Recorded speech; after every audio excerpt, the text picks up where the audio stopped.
Bienvenue sur la chaîne de l'église SOS Lyon. Nous espérons que ce message sera un encouragement et une bénédiction pour ta vie. J'aimerais qu'on lise un texte ensemble. Psaume 102, verset 19. Que cela soit écrit pour la génération future et que le peuple qui sera créé célèbre l'Éternel. Amen.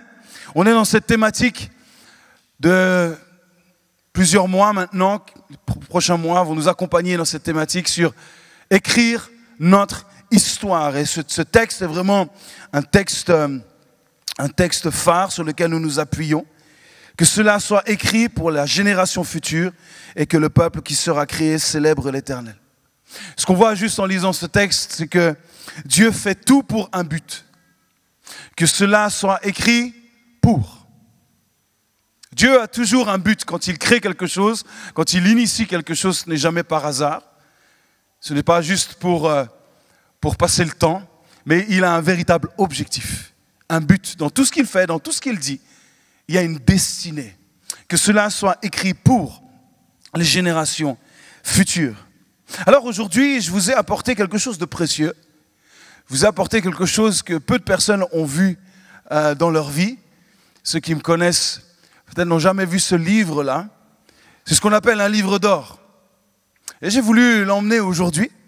C'est un livre spécial pour moi qui est dans ma bibliothèque, dans mon bureau, que je regarde de temps en temps, que je feuillette de temps en temps. C'est un livre que j'ai démarré en 1996, le 17 mars 1996 pour être précis. Je sais que pour certains, peut-être vous n'étiez pas encore nés ou tout juste nés. Et en 1996, ce 17 mars, quelqu'un a commencé à écrire sur ce livre. Et puis jusqu'au 26 octobre 2023, sur ce livre d'or, à peu près 35 personnes ont écrit sur les pages de ce livre. En fait, pour la petite histoire, ce qui se passait, c'est que quand à la maison, on avait des invités, notamment des pasteurs, des prophètes, des évangélistes qui passaient à la maison, eh ben, j'avais le privilège de céder ma chambre à ces personnes-là, à ces hommes, ces femmes de Dieu, je leur cédais ma chambre. Et mon père m'a dit, tu sais ce que tu devrais faire? C'est d'avoir un livre sur lequel il laisse toujours un petit mot. Et je pense que dans quelques années, quand tu reliras tout cela, je pense que ça pourrait être juste magnifique de relire ce qu'ils ont pu écrire des années plus tard. Et c'est ce que j'ai fait, j'ai pris ce livre-là, et à chaque fois que quelqu'un passait, je leur laissais ce livre. Je dis, laissez-moi un petit mot. Vous avez dormi dans mon lit après tout, vous pouvez au moins laisser un petit mot. Et puis ils l'ont toujours fait avec beaucoup de joie. Et puis j'ai relu. Encore et encore, tous les mots qu'il a écrits par ces personnes. Certaines de ces personnes ne sont plus là sur la terre. Elles sont mortes, elles ont rejoint la patrie céleste, elles ont été promues avant nous, et elles se réjouissent de là-haut. Mais j'ai un mot de leur part dans mon livre. Ils ont écrit quelque chose dans ce livre. Pour certains, c'est des personnes très connues dans nos milieux, certaines beaucoup moins connues, mais peu importe, ils ont écrit dans ce livre.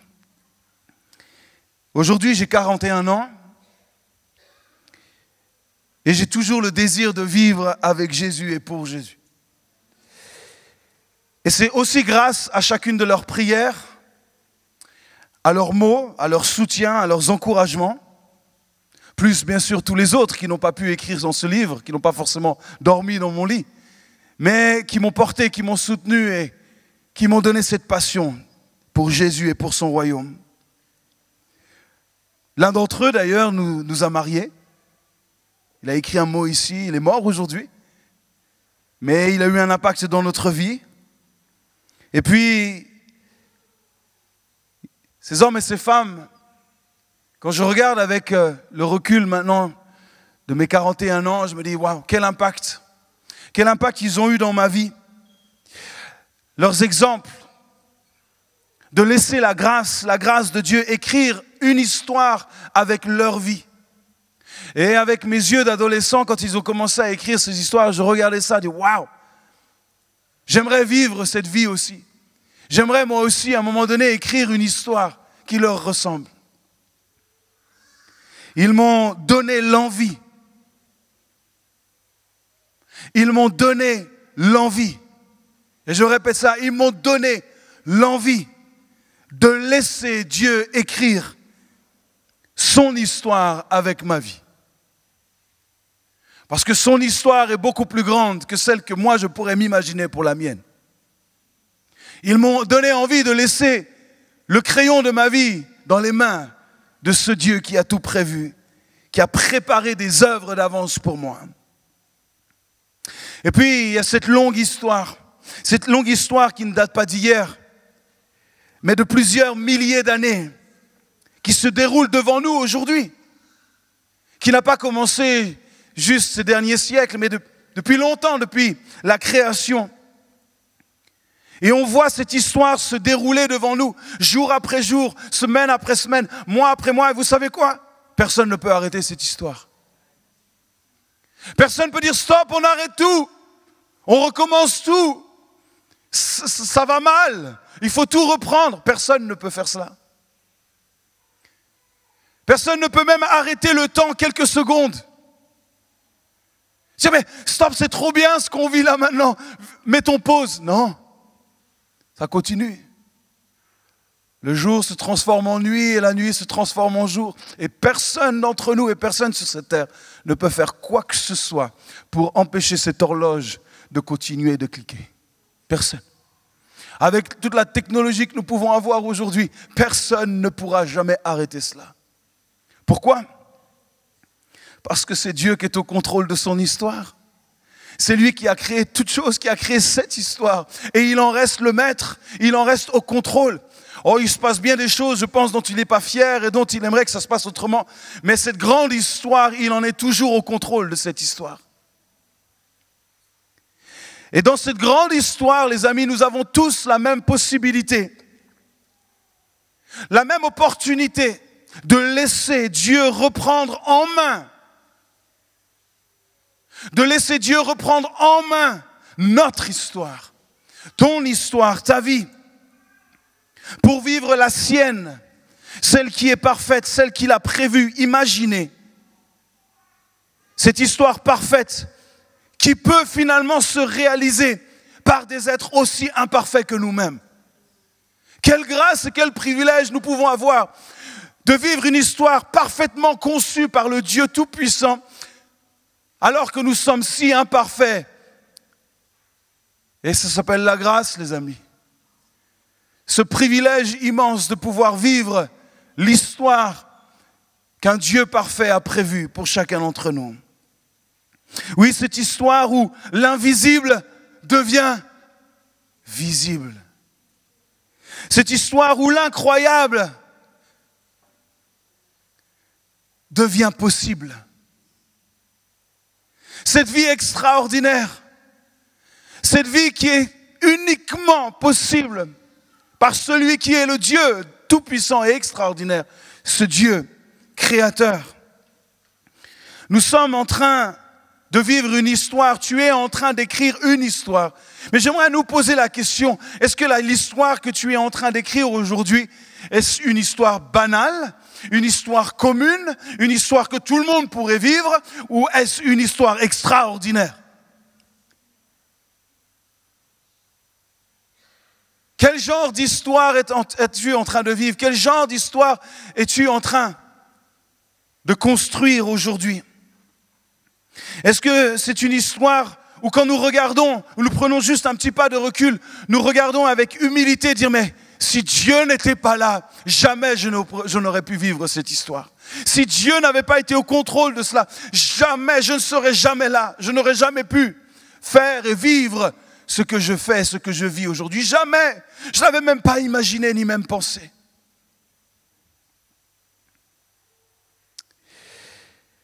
Les amis, il n'y aura pas de hasard. Écoutez bien.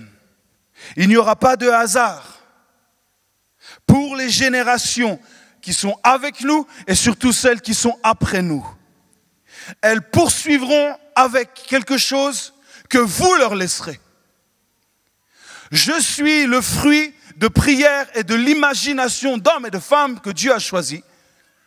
Ils ont rêvé que des hommes et des femmes puissent se lever pour continuer à servir le Seigneur. Je suis aujourd'hui le fruit de prière. Je ne suis pas arrivé par hasard. Je marche sur les épaules de mes pères, de mes prédécesseurs.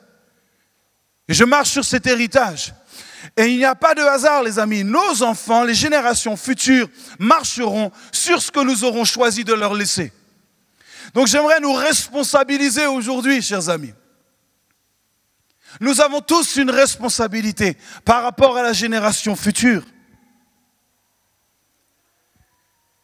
J'aimerais vous donner cette citation qui m'a bouleversé et que je continue à méditer. Quand une génération tolère, la prochaine adhère. Quand une génération tolère, la prochaine adhère. Effectivement, une citation de John Wesley, né le 17 juin 1703, comme quoi il était assez précurseur aussi, s'il voyait ce qui se passait aujourd'hui. À quelle vitesse les choses se transmettent aujourd'hui, à quelle vitesse les choses changent. Et je pense qu'il ne faut pas être un grand prophète pour voir que ces dernières décennies, dans notre culture de l'Ouest, tellement de choses ont changé. On a toléré et maintenant nous adhérons avec ces choses-là.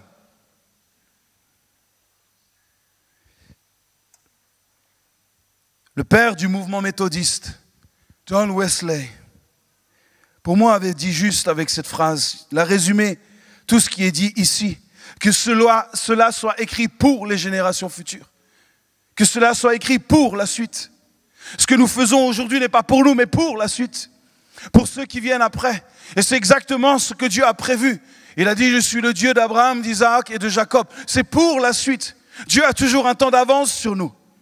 Dieu n'est pas là en retard en essayant de courir après nous. Non, non, non. Il sait, il crée déjà ce qui arrive demain, après-demain. Il a envie de créer quelque chose pour la suite, pour les générations qui viennent. Et il cherche un homme et une femme imparfaits comme vous et moi, qui veulent faire confiance en un Dieu tout-puissant, qui est capable de changer nos destinées, qui est capable de changer nos cœurs de pierre en cœurs de chair, et faire en sorte que nous puissions œuvrer pour sa gloire et son royaume. Ça s'appelle la grâce de Dieu.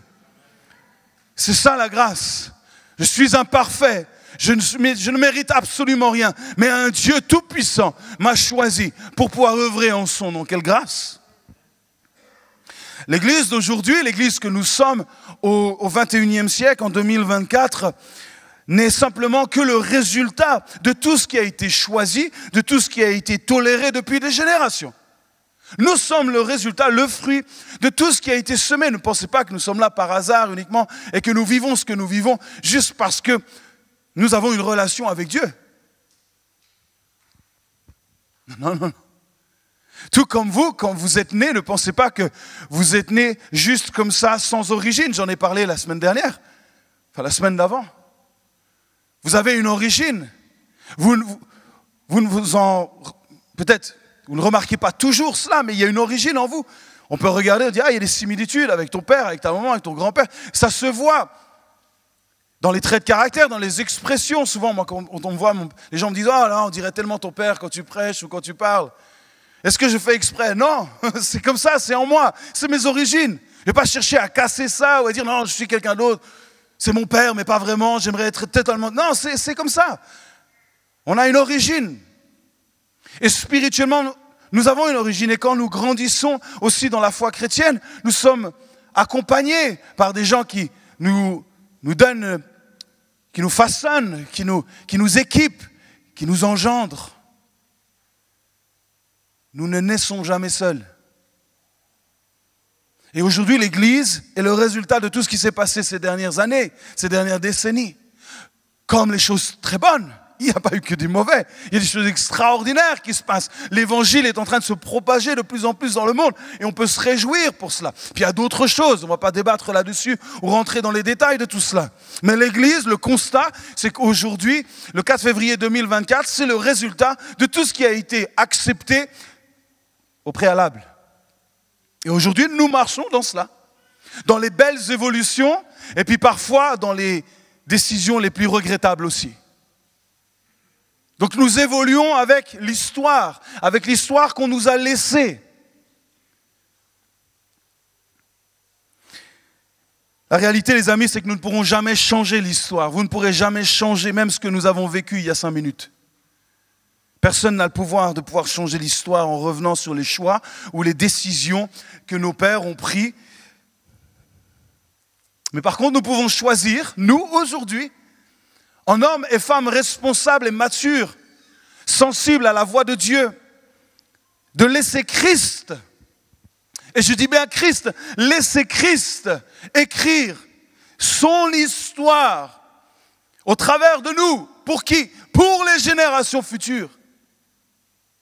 Parce que quand nous acceptons de vivre et nous acceptons le royaume de Dieu dans notre vie, immédiatement, il y a le fardeau des générations futures. Parce que c'est le cœur de Dieu. Une personne qui a rencontré Dieu est détachée de lui-même. En fait, il quitte un monde égoïste, l'égoïste humain. Forcément, il va se détacher de cet égoïsme pour regarder à la génération qui suit. Pourquoi? Parce que c'est le cœur de Dieu. Il a une histoire qui se perpétue. Et Dieu est projeté vers l'avenir. Il est capable de changer ton passé, de restaurer ton présent et de t'emmener dans un futur que lui a écrit d'avance.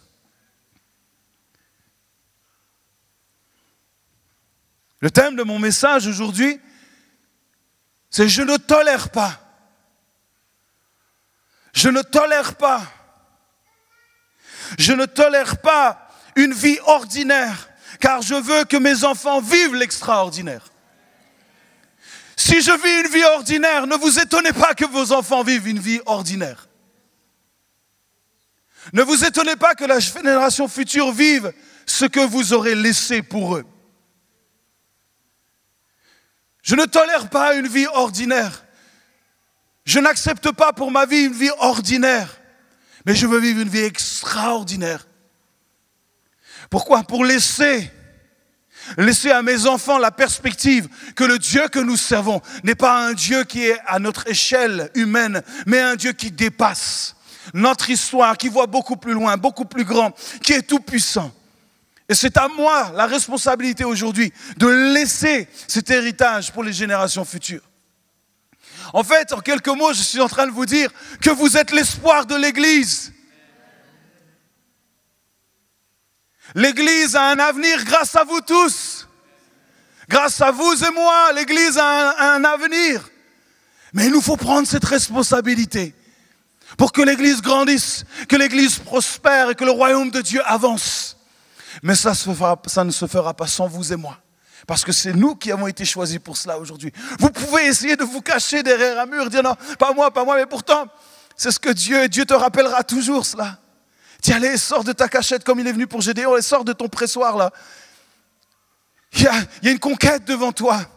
Il y a toute une génération qui est captive, qu'il va falloir libérer. C'est toi que j'ai choisi. Mais moi, je ne suis pas capable, je suis le plus petit des plus petits. Alors que ce n'était même pas vrai. C'est le plus petit, il se cachait pour faire du pain dans un pressoir à vin.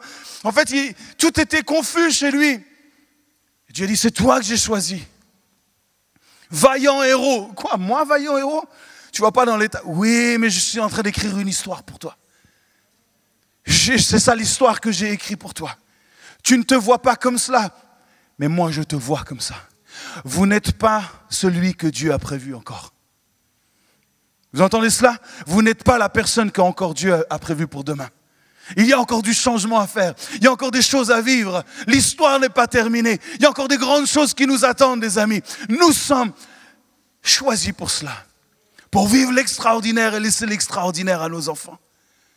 Il n'y a aucun parent sur cette terre qui aimerait que ses enfants vivent quelque chose de désastreux, de pitoyable et de minable. À moins d'être déréglé, ça peut arriver malheureusement.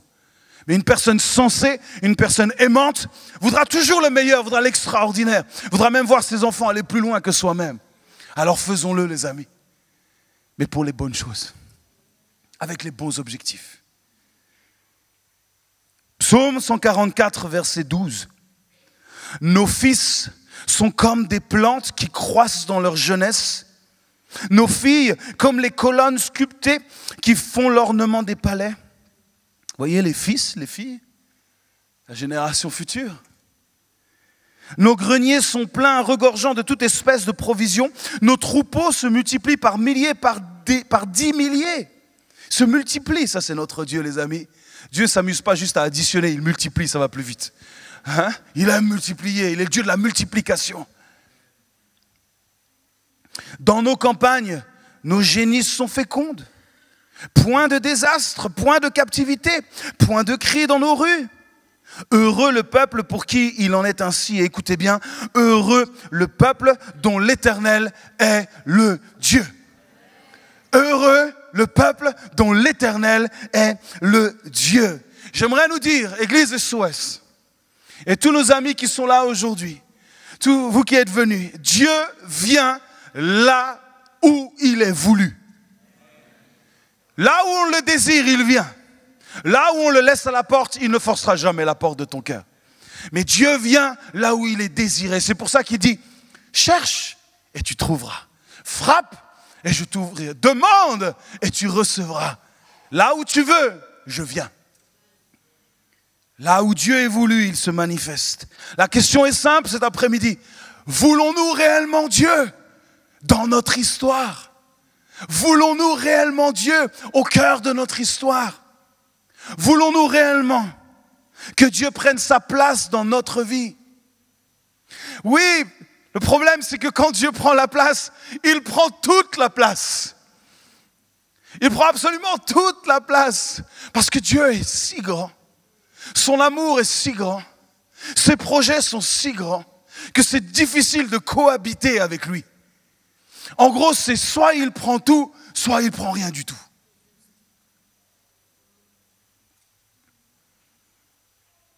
Dont l'Éternel est le Dieu. Sommes-nous en train d'écrire son histoire ou plutôt essayer de vivre la nôtre qui peut être tellement limitée, qui peut chavirer en l'espace de quelques instants. Tous nos plans et nos projets peuvent tomber à l'eau comme ça. Pouf! Vous pouvez avoir des plans sur la comète, poire, un emploi aujourd'hui. Vous pouvez avoir une grande position dans un job aujourd'hui. Et demain, on vient vous dire, c'est terminé, monsieur, merci. Et si vous avez construit sur cet emploi-là, c'est tout votre monde qui s'effondre. Absolument tout. Mais quand vous vivez pour un royaume éternel, avec un Dieu créateur de toutes choses, un Dieu qui vous connaît, qui tient sa vie entre ses mains, de quoi aurais-je crainte? De quoi aurais-je peur? Est-ce que l'Éternel est là? Réellement, dans nos vies.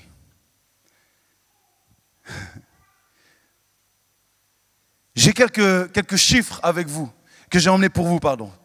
J'ai quelques chiffres que j'ai emmenés, que j'ai découverts avec, en même temps, beaucoup d'effroi. Mais c'est une étude sérieuse qui a été effectuée par différents organismes reconnus comme Promise Keepers et aussi toute l'église baptiste. Alors on peut toujours ne pas être d'accord, mais les chiffres, c'est difficile de contredire des chiffres. Les études qui ont été faites.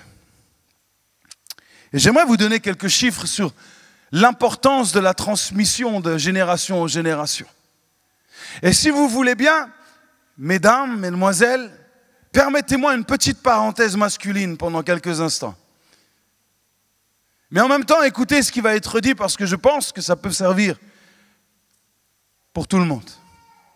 Mais messieurs, jeunes hommes, papa, papy, écoutez ces quelques chiffres. Si un papa ne vient pas à l'église, mais que sa femme vient, c'est un enfant sur 50 qui vivra sa foi d'une manière régulière et constante. 1 sur 50, c'est-à-dire 2% de chance que votre enfant entre dans les voies et l'histoire que Dieu a prévue pour lui. Si un papa ne vient pas, ce sont les chiffres, ce n'est pas moi qui les ai inventés. Si un papa vient régulièrement, peu importe ce que la maman fait, s'il vient régulièrement, il est là, il fréquente l'église régulièrement, que sa maman vienne ou qu'elle ne vienne pas, c'est 70% de leurs enfants qui iront à l'église en tant qu'adultes. 70%. Si le papa vient, même si la maman, on ne sait pas trop si elle vient ou pas, 70% des enfants, eux, continueront sur le chemin tracé par le Père. Si un papa vient de manière irrégulière, un peu quand il veut, à l'église, c'est 55% des enfants qui continueront à l'église de manière régulière en tant qu'adulte. Ça pourrait être 1 sur 2. Si papa décide quand il veut, quand il en a envie, 50%. Si une maman ne va pas à l'église, mais que le père le fait un minimum, la maman ne vient pas, mais le père est là, 65% de leurs enfants qui iront. Écoutez bien cela. Celui-ci est très parlant. Si une maman est la première à devenir chrétienne dans le foyer, c'est la première à donner sa vie à Jésus, il y a 17% de probabilité que tout le reste du foyer devienne chrétien. 17% seulement, si c'est la mère en premier. Écoutez maintenant. Si le papa est le premier, c'est 93% de probabilité que toute la famille vienne à Jésus.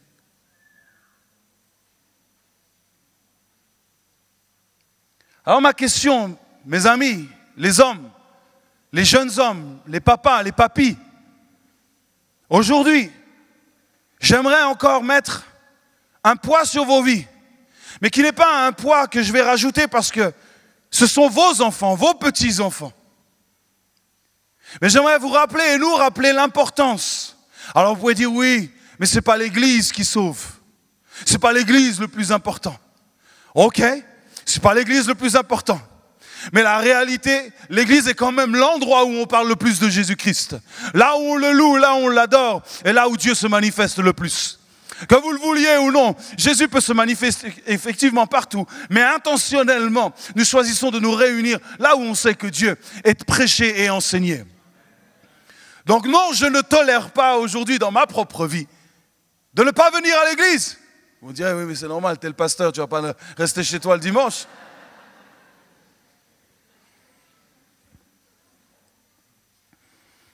On a tous le choix.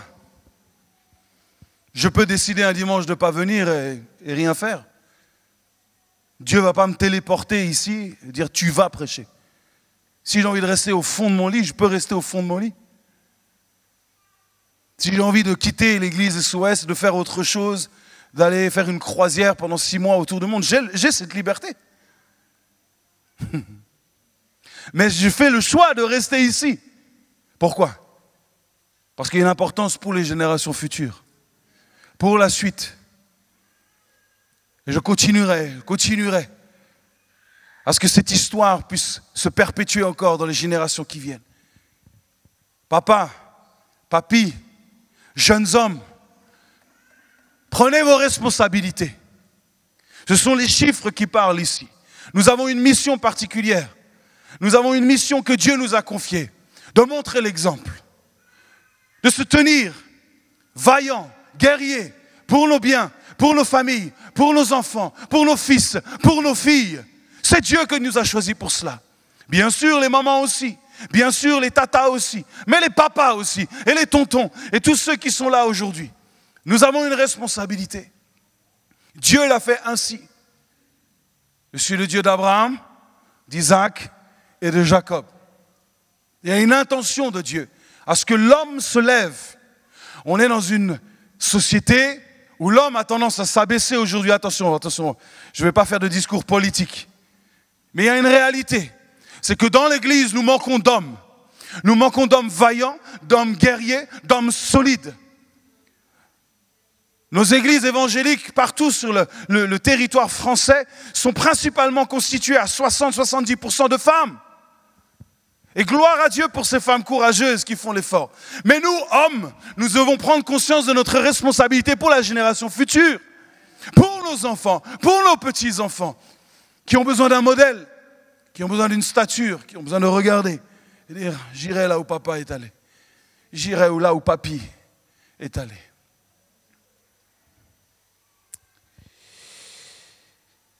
Ça va, vous êtes toujours là?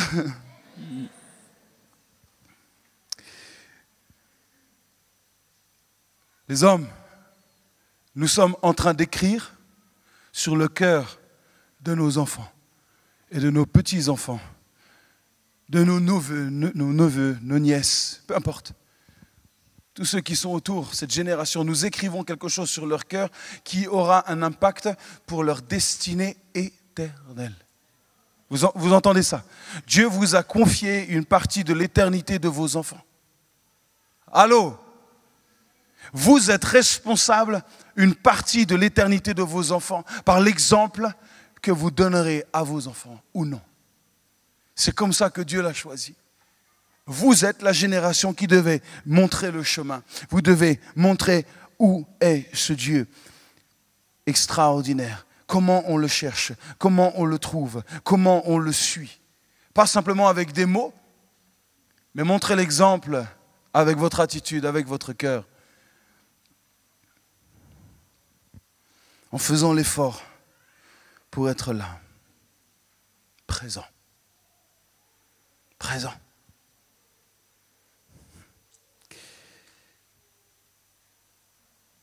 Et vous, mesdemoiselles, réfléchissez bien avec qui vous voulez faire votre vie. L'avenir de vos enfants en dépendra.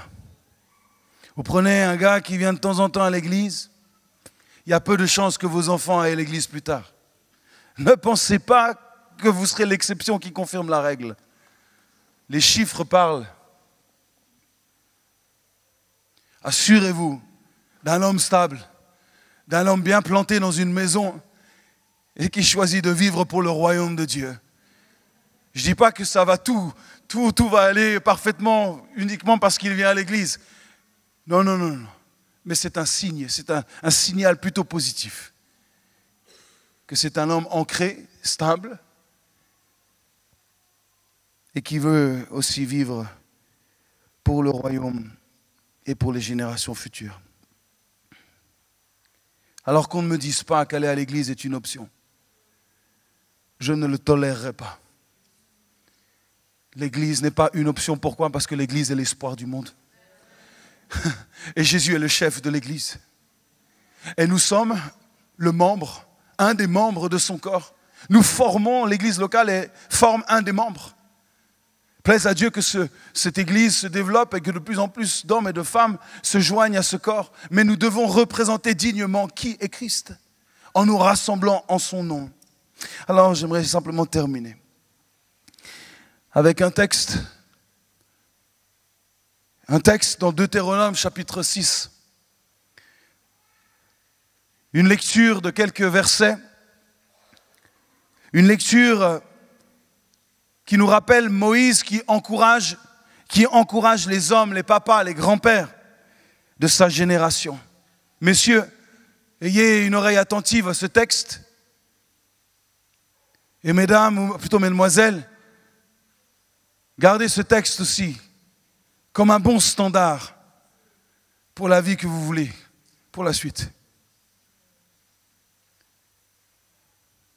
Voici les commandements, les lois et les ordonnances que l'Éternel, votre Dieu, a commandé de vous enseigner, afin que vous les mettiez en pratique dans le pays dont vous allez prendre possession, afin que tu craignes l'Éternel, ton Dieu, en observant tous les jours de ta vie, toi, les papas là, les papis, toi, ton fils, et le fils de ton fils, donc ton petit-fils.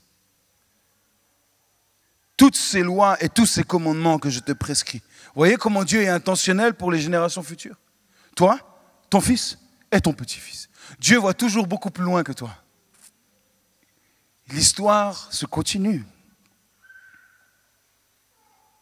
toutes ces lois et tous ces commandements que je te prescris, et afin que tes jours soient prolongés. Vous voyez, mais il y a même une promesse à celui qui investit dans la génération future de vivre longtemps, avoir une vie prolongée. Tu les écouteras donc, Israël, et tu auras soin de les mettre en pratique afin que tu sois heureux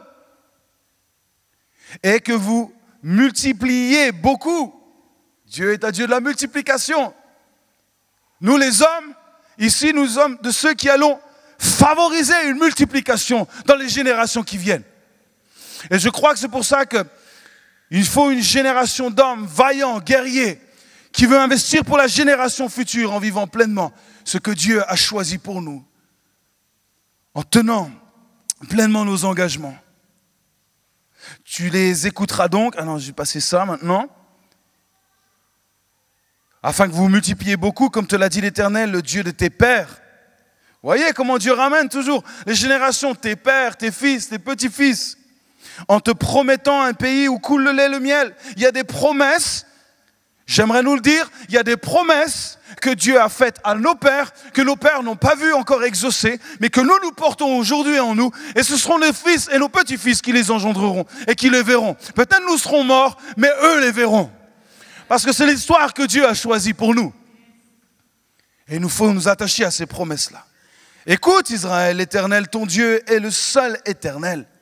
Tu aimeras, mes amis, mes frères, tu aimeras l'Éternel, ton Dieu, de tout ton cœur, de toute ton âme et de toute ta force. Comment?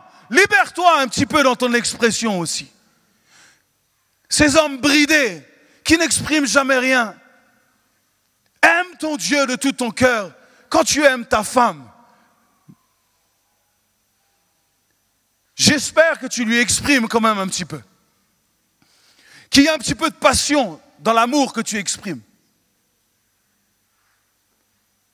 Ou alors est-ce que tu restes rigide comme un bout de bois quand elle est avec toi le soir dans la chambre?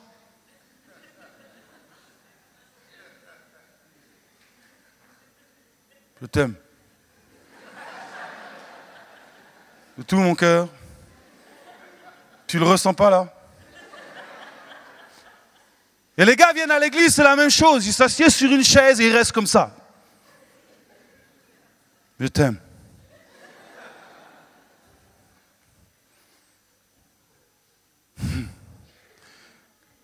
Les amis, il faut nous libérer un petit peu là. Apprendre à exprimer à quel point on aime Dieu. À le vivre pleinement. Une passion qui se voit. Les enfants ont besoin de voir ta passion, papy. Moi, j'ai envie d'être un papy que mes petits-enfants vont regarder. Papy, il est tellement en amour avec Jésus encore. Il le loue de tout son cœur.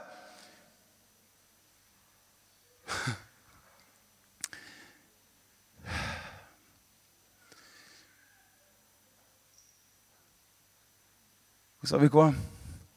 L'ennemi est tellement conscient de ce qui se passe maintenant. L'ennemi ne supporte pas les générations. Il ne supporte pas. C'est pour ça qu'il y a eu tellement de choses qui se sont passées.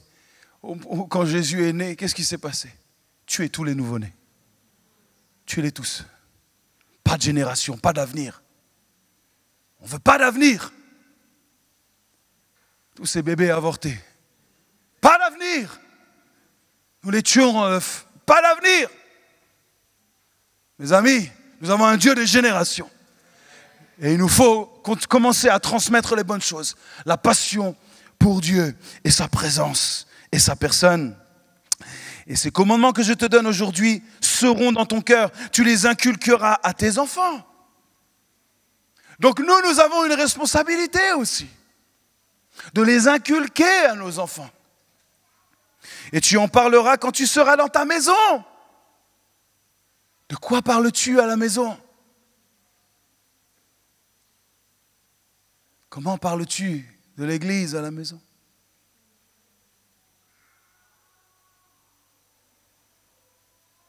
Quelle image donnes-tu de ce qui est le plus précieux aux yeux de Jésus? Quelle image donnes-tu à tes enfants de l'église aujourd'hui?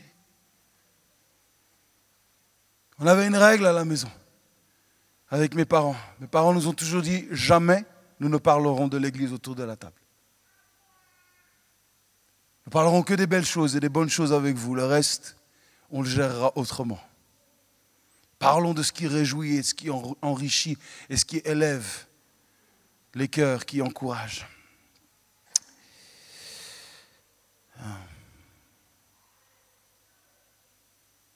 Dans ta maison, quand tu iras en voyage même, quand tu te coucheras et quand tu te lèveras, tu les liras comme un signe sur tes mains et ils seront comme des frontons entre tes yeux. Tu les écriras sur les poteaux de ta maison et sur tes portes. L'Éternel, ton Dieu, te fera entrer dans le pays qu'il a juré à tes pères, à Abraham, à Isaac et à Jacob de te donner. Tu posséderas de grandes et bonnes villes que tu n'as point bâties, des maisons qui sont pleines de toutes sortes de biens et que tu n'as point remplies, des citernes creusées que tu n'as point creusées, des vignes et des oliviers que tu n'as point plantés. Ça, c'est la semence des pères que tu reçois. Lorsque tu mangeras et te rassasieras, garde-toi d'oublier l'Éternel qui t'a fait sortir du pays d'Égypte. N'oublie pas d'où tu viens.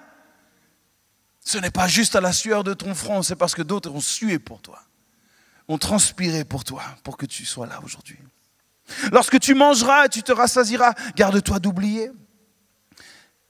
Tu craindras l'Éternel ton Dieu, tu le serviras et tu jureras par son nom. Vous n'irez point après d'autres dieux d'entre les dieux des peuples qui sont autour de vous, car l'Éternel ton Dieu est un Dieu jaloux au milieu de toi. La colère de l'Éternel ton Dieu s'enflammerait contre toi, il t'exterminerait de dessus de la terre. Vous voyez ce que Dieu est capable de faire? S'il dit stop, tout s'arrête maintenant. S'il dit tout le monde meurt ici. Il l'a déjà fait.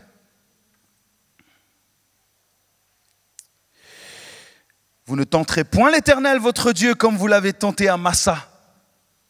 Qu'est-ce qui s'est passé à Massa?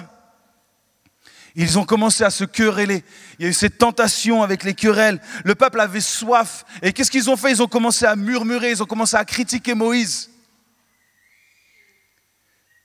Et ils ont commencé à dire, mais est-ce que l'Éternel est vraiment au milieu de nous? Ils ont commencé à murmurer, c'est les pères qui ont commencé à murmurer. Commencé à ouvrir la bouche, à critiquer Moïse. Ils ont commencé à ouvrir leur bouche avec tout sauf la foi, la reconnaissance, la grâce. Oui, la parole des pères est importante. La parole des pères est importante dans les foyers. Mais vous observerez les commandements de l'Éternel, votre Dieu, ses ordonnances et ses lois qu'il vous a prescrites. Tu feras ce qui est droit et ce qui est bien aux yeux de l'Éternel, afin que tu sois heureux et que tu entres en possession du bon pays que l'Éternel a juré à tes pères de te donner. Voyez, encore une fois, cette transmission, après qu'il aura chassé tous tes ennemis devant toi, comme l'Éternel l'a dit. Lorsque ton fils te demandera un jour, que signifient ces préceptes, ces lois et ces ordonnances que l'Éternel, notre Dieu, vous a prescrits? Tu diras à ton fils, nous étions esclaves de Pharaon en Égypte. Et l'Éternel nous a fait sortir de l'Égypte par sa main puissante. L'Éternel a opéré sous nos yeux des miracles, des prodiges grands et désastreux contre l'Égypte, contre Pharaon et contre toute sa maison. Et il nous a fait sortir de là pour nous amener dans le pays qu'il avait juré à nos pères de nous donner. L'Éternel nous a commandé de mettre en pratique toutes ces lois et de craindre l'Éternel notre Dieu afin que nous soyons toujours heureux et qu'il nous conserve la vie comme il l'a fait aujourd'hui. Nous aurons la justice en partage si nous mettons soigneusement en pratique tous ces commandements devant l'Éternel notre Dieu comme il nous l'a ordonné. Amen. Merci d'avoir pris le temps d'écouter ce message. Si tu n'as pas encore d'église, rejoins-nous. Toutes les informations sont sur notre site église-soslyon.com. À bientôt.